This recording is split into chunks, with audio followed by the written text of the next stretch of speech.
C'est 10 millions d'euros que veut économiser le Conseil général. Un plan de sauvegarde de l'économie a été présenté ce matin à l'Assemblée départementale. Une première série de 16 mesures indispensables pour le président. Tous les ans, depuis maintenant 2009-2010, et ça va continuer, il y a un blocage de nos recettes et il y a une explosion de la dépense sociale qui nous fait diminuer l'autofinancement de 10%. Si donc on ne fait rien, en 2012, on serait dans l'incapacité de continuer à investir. Certaines économies seront réalisées en interne. Des mesures prévoient une baisse des coûts de réception et de l'indemnité des élus absents lors de sessions. Mais le plus gros des économies se fera sur une baisse des subventions et des aides apportées par la collectivité.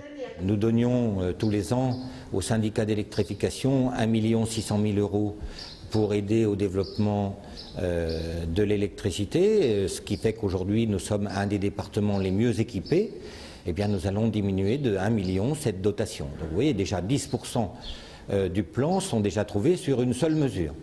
Mais nous allons aussi regarder la manière de faire participer les collectivités quand elles nous demandent par exemple un contournement, au lieu que ce soit payé en majorité par le Conseil général, demain ce sera financé aussi par les collectivités à part égale. Dans le budget 2011, l'enveloppe allouée aux associations sera en baisse de 10%. Si l'opposition ne doute pas de la nécessité de ce plan, elle estime que le problème vient des politiques gouvernementales. Pour les 5 élus, certaines mesures proposées ne sont pas appropriées. Le plus symbolique, celle qu'on a évoquée, c'est bien sûr sur l'auditorium. C'est pas au moment où on manque d'argent qu'on s'engage dans une finance, dans un investissement financier, qui est quelque peu aléatoire, dont on n'a pas prouvé réellement l'utilité et le retour sur investissement. Et puis ensuite, nous, on voudrait que tout le monde ne se serre pas la ceinture de la même façon, c'est-à-dire qu'on va demander, par exemple, qu'il y ait l'application du quotient familial.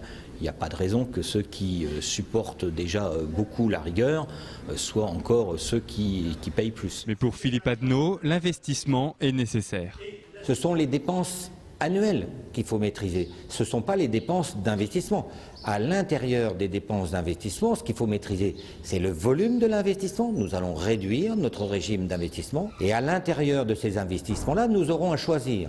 Et il est clair que les différents investissements, pour l'instant, que nous avons décidé de faire, que ce soit l'extension de l'université de technologie, que ce soit la construction de l'école polytechnique, que ce soit la construction de l'école supérieure de commerce, ou que ce soit l'auditorium au niveau du département, eh bien tout ça ne sera pas remis en cause parce que nous considérons que c'est essentiel à l'avenir du département et à son développement. Une seconde série de mesures d'économie est d'ores et déjà prévue. Elles seront discutées lors de la session du 18 octobre.